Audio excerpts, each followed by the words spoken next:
Halo, assalamualaikum warahmatullahi wabarakatuh. Di sini masuk ke blok yang keenam. Setelah revenue stream, kita akan bahas key resources atau sumber daya utama atau sumber daya inti. Apa sih yang dimaksud dengan key resources? Key resources itu sumber daya yang memungkinkan organisasi untuk menjalankan aktivitas utamanya. Intinya, key resources itu ada untuk menawarkan nih. Kalau misalnya perusahaan punya keunggulan atau manfaat gitu ya, apa sih yang kita perlukan? Apa yang perusahaan perlukan? Terus misalnya kalau perusahaan kan punya channel ya atau distribusi, kira-kira untuk menyebarkan produk dari pabrik ke konsumen apa yang harus dimiliki oleh perusahaan. Dan yang terakhir tentunya, misal untuk menghasilkan uang, perusahaan itu perlu siapa dan apa gitu. Oke. Jadi dalam menetapkan key resources atau sumber daya utama, organisasi atau perusahaan itu perlu fokus dalam mengidentifikasi sumber daya yang paling dibutuhkan dan penting untuk merealisasikan value proposition. Contohnya, value proposition atau keunggulan dari produk kita atau jasa kita itu apa? Misalnya murah. Gimana sih caranya biar bisa menghasilkan produk dengan harga yang murah? Perusahaan tuh harus apa? Misalnya semua pakai teknologi, tapi teknologi yang gimana dulu? Bukan teknologi yang tinggi, tapi ya sekedar punya mesin. Untuk apa? Untuk meminimalkan jumlah pegawai, misalnya seperti itu. Oke, kita bahas macam-macamnya dulu. Macam dari key resources itu ada beberapa. Yang pertama, manusia, dua, teknologi, tiga, fasilitas, empat, intelektual, lima, finansial, dan yang terakhir adalah channel. Kita bahas satu persatu. Manusia. Kita tahu ya, pasti kalau di perusahaan atau di bisnis manapun pasti akan membutuhkan yang namanya manusia. Manusia itu bisa sebagai operatornya, tekniknya, atau sebagai orang yang bisa misalnya mengatur bagian ini tuh harus ngerjain apa, bagian ini selesainya kapan dan lainnya. Jadi mengorganisasikan atau mengelola semua sumber daya itu manusia. Lalu yang selanjutnya ada fasilitas. Fasilitas tentunya dibutuhkan ya, ada fasilitas fisik dan non fisik. Kalau fisik tentunya ada, misal kalau kita kerja, kita butuh apa sih? Oke, mungkin gedung yang layak. Terus juga ada peralatan, mesin dan lainnya itu fisik. Kalau non fisik apa? Oke, mungkin kita butuh teknologinya. Terus mungkin kita butuh ilmunya dan lain. Itu masuk ke non fisik. Terus di sini juga disebutkan ada teknologi. Teknologi, kalau perusahaan ingin berkembang, pastinya memerlukan teknologi. Dan teknologi itu kan setiap tahun pasti selalu berkembang ya. Jadi di sini kalau misalnya perusahaan kita pengen berkembang, berikan teknologi yang terbaru atau mungkin yang terbaik gitu. Lalu selanjutnya intelektual. Intelektual ini bisa masuk ke brand. Kalau kita punya nama merek yang bagus, daftarkan menjadi hak paten atau hak kekayaan intelektual. Terus juga hak paten. Misalnya teman-teman punya karya, terus juga hak cipta. Teman-teman punya karya musik atau misalnya kalian bikin produk tertentu yang belum pernah ada, kalian coba daftarkan ke sini.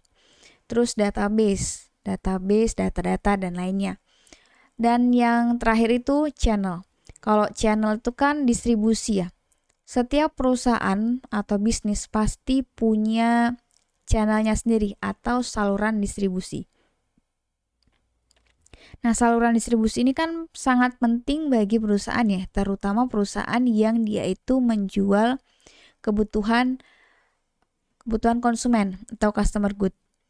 Jadi, channel di sini menjadi hal yang sangat penting atau sumber yang sangat penting. Bisa transportasinya, mungkin bisa dari jalurnya dan lain. Lalu ada finansial. Finansial pasti tentunya butuh modal, butuh uang gitu ya untuk menjalankan bisnis. Nggak mungkin dong kita berbisnis nggak punya uang gitu. Atau misalnya kita nggak punya uang, kita pinjam. Nah, itu juga bisa. Intinya kita masih tetap memerlukan uang, walaupun mungkin uang itu bukan uang milik kita sendiri. Ini contohnya ada kasus AirAsia. Yang kita tahu kalau AirAsia itu kan perusahaan dengan low cost carrier. Jadi dia itu maskapai tapi harganya murah, kok bisa gitu. Value-nya di sini dia menjual harga tiket yang murah. Kok bisa sih? Nah, karena AirAsia itu memanfaatkan dari segi sumber daya manusia apa? Mengoptimalkan biaya yang dikeluarkan. Jadi di sini ibaratnya harusnya pegawai itu ada 2, tapi di sini AirAsia tuh hanya memperkerjakan 1 orang untuk beragam aktivitas. Contohnya di sini, AirAsia, kalau untuk fungsi membersihkan kabin, itu AirAsia dilakukan oleh krunya atau misalnya pramugari, pramugara gitu. Sedangkan maskapai lain yang membersihkan kabin itu cleaning service. Nah, ini kan sudah 2 hal yang berbeda. Lalu tugas lain misalnya passenger loading dan unloading, ada penumpang yang naik atau yang turun, semua yang mengendalikan itu cabin crew, pramugarinya tadi. Tapi kalau maskapai lain yang mengendalikan adalah underground staff. Lalu si AirAsia itu juga memanfaatkan bagian teknologi. Dengan slogannya itu harga tiket yang murah gitu ya. Dia mampu mengimplementasikan teknologinya. Akhirnya dia menciptakan produk atau jasa dengan harga yang murah. Kalau aktivitas yang dijual atau yang dipasarkan oleh AirAsia itu biasanya tempat duduk dan rute. Kita bisa lihat, bandingkan AirAsia dengan Garuda Indonesia.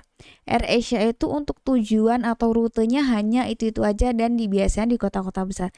Sedangkan Garuda Indonesia itu bisa ke berbagai macam daerah, apalagi daerah-daerah kecil itu dilayani oleh Garuda Indonesia. Makanya harga Garuda Indonesia itu lebih mahal dibandingkan AirAsia. Kenapa? Orang yang ke daerah-daerah kecil itu kan jarang ya. Tapi Garuda Indonesia itu tetap mau ibaratnya ngangkut lah. Kenapa? Karena mereka menetapkan harga yang tinggi. Kalau AirAsia nggak bisa masuk ke tempat-tempat yang jarang dikunjungi orang. Kenapa? Karena mereka hanya mencari rute yang paling banyak dilalui. Gitu. Lalu aktivitas untuk operasionalnya ada bagian penjadwalan dan perencanaan bagian operasionalnya. Ini kira-kira jadwalnya harus seperti apa ya agar bisa dilakukan oleh karyawan yang misalnya minimalis gitu, yang hanya 1 atau 2 orang. Jadi dari kasus ini kita bisa lihat bahwa key resources yang sangat dipegang oleh AirAsia adalah bagian SDM, sumber daya manusia dan teknologinya. Gimana mereka bisa menggabungkan manusia dan teknologi untuk menciptakan tiket AirAsia itu yang murah dibandingkan pesawat yang lain. Oke. Sekian untuk penjelasan key resources. Terima kasih. Wassalamualaikum warahmatullahi wabarakatuh.